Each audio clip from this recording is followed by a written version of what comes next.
This was the tweet sent out last summer by the FDA that got a lot of people talking. You are not a horse. You are not a cow. Seriously, y'all, stop it. This was the FDA's way of telling people to stop using ivermectin to treat COVID. At the time, people were getting and taking the livestock version of the medication after hearing it might help. There was nationwide ridicule that struck a nerve with a handful of doctors, including one here in Central Florida. He claims he's successfully treated about 3,000 COVID patients with the human version of ivermectin. WESH 2's Meredith McDonough found out he's not the only one saying the FDA is ignoring what could be a lifesaver.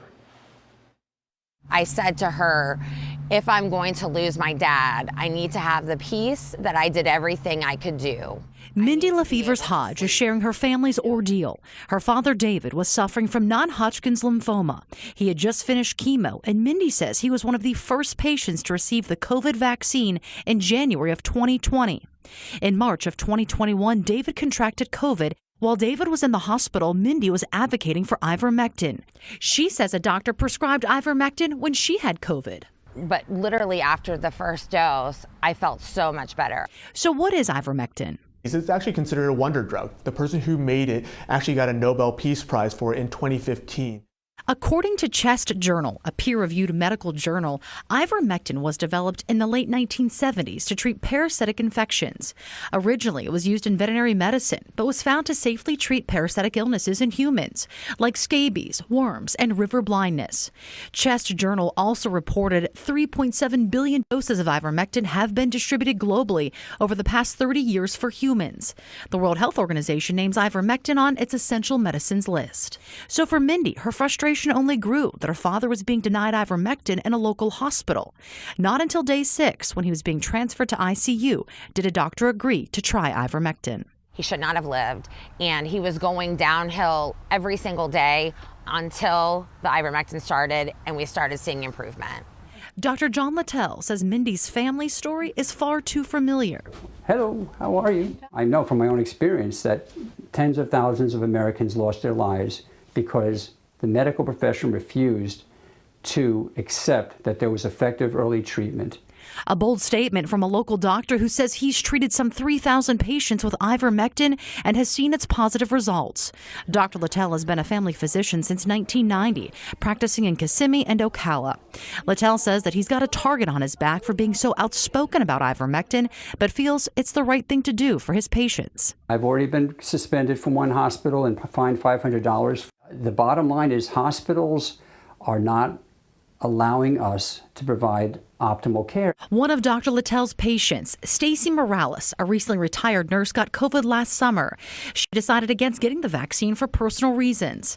When her oxygen was low, she called Dr. Littell and was prescribed ivermectin instead of going to the hospital where she worked at the time. Within 2 hours, I was starting to breathe better. According to the FDA's website, it states the FDA has not authorized or approved ivermectin for the treatment or prevention of COVID-19 in people or animals. Ivermectin has not been shown to be safe or effective for these indications.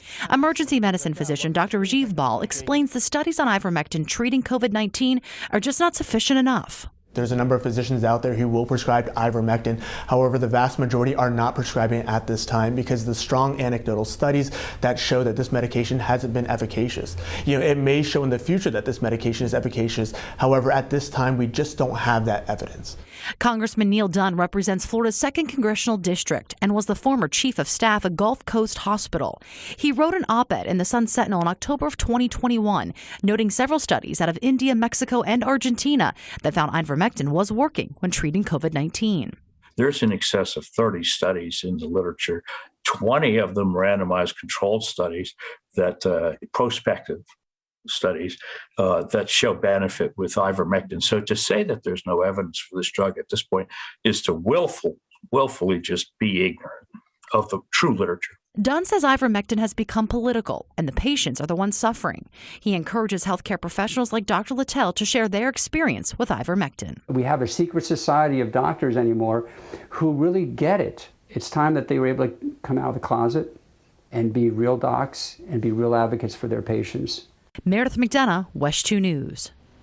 There have been dozens of lawsuits across the country, including here in Florida, involving families suing hospitals asking for ivermectin as an option for their loved ones. Remember, Dr. Littell treated his patients with ivermectin for humans, and that can only be prescribed by a doctor. No doctors recommend anyone try to treat themselves with ivermectin meant for animals. It's also important to point out that right now the National Institutes of Health is funding a trial to test the safety and effectiveness of ivermectin and other drugs on COVID-19.